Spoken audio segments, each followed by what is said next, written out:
Hey, shout out to everyone who's ready to roll over for Real ID under the guise of convenience. This one is for you. Real ID isn't just a new license, it's a Trojan horse for a national surveillance system that threatens your freedom in ways most people don't even see coming. A lot of this insight comes from people like Jim Harper, who's been ringing this alarm for decades. So, let's break this down and talk about what's really going on. This was never about safety. They claim that Real ID was born from 9/11, but the 9/11 Commission barely gave the idea even 3/4 of a page in an entire report over 100 pages long. They never explained how a national ID would have stopped anything. The hijackers used valid IDs. They didn't slip through licensing loopholes, they exploited a broken security system. And for the TSA, the same folks pushing show your papers, undercover tests prove they fail up to 95% of the time to catch banned weapons and explosives. That's billions of dollars wasted, your privacy shredded, and for what? Fake safety? This has always been about money. They didn't start with 9/11.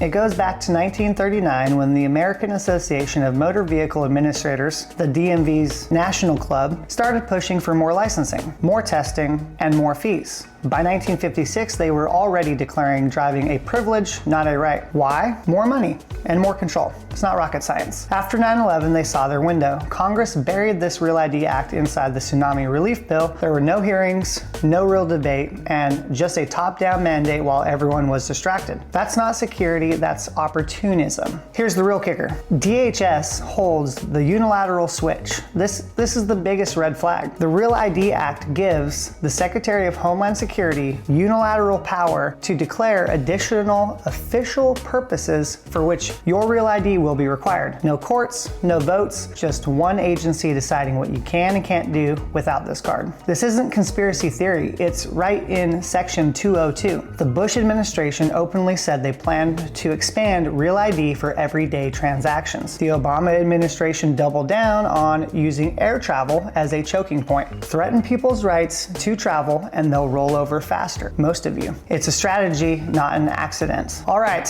you naysayers, let's debunk some of this defeatist mentality and tackle some excuses. Your face is on camera anyways, so who cares? Or passports are basically the same thing.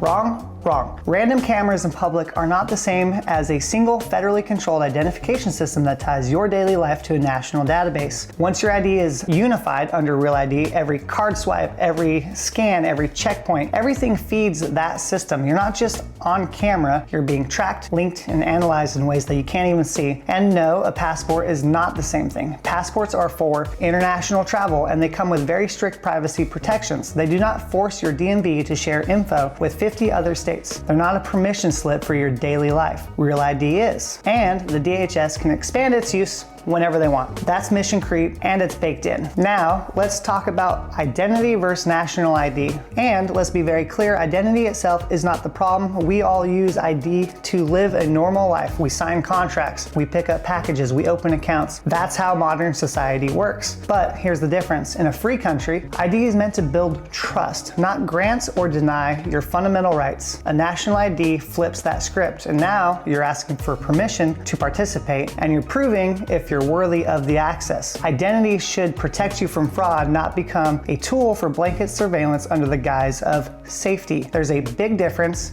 and once you centralize it, there is no going back. No address, last known or otherwise. No tax returns for the last 5 years.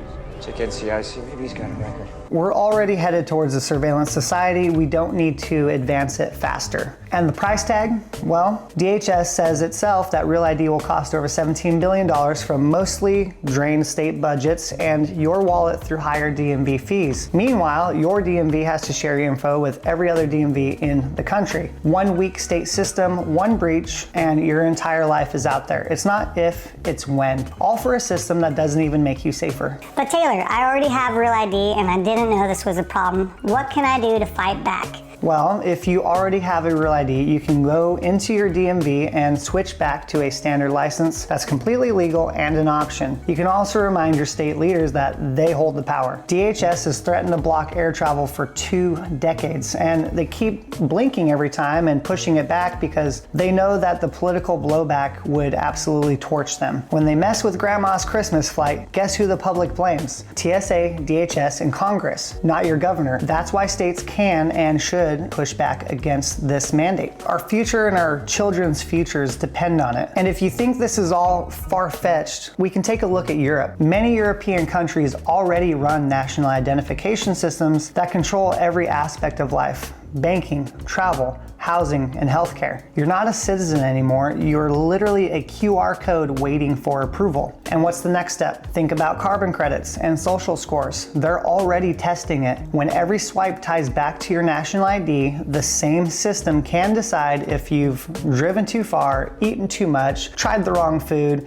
or used up your carbon allowance. Suddenly, your ID isn't a tool, it's a leash. Once you comply, it's generational. Your kids will never know what real freedom felt like. So no, let's not be like Europe. Let's not hand over our freedom just to save 5 minutes at the airport. We should stand up and say, my rights are not up for negotiation. I'll leave you guys with this, one of my favorite quotes. Ben Franklin said it best: those who would give up essential liberty to purchase a little temporary safety deserve neither liberty nor safety. This is about more than flying. This is about the line between freedom and permission. For you and every generation after you, they rely on your fear of inconvenience. They rely on your defeatist attitude. Do not give them that for the win. If this opened your eyes or you learned anything from this, make sure to share it with a friend, talk about it, and say no to Real ID, which is a Trojan horse for a national identification system, and say yes to liberty. Stay free, stay safe, y'all, and check us out at 2adaddy.com. We'll talk to you later.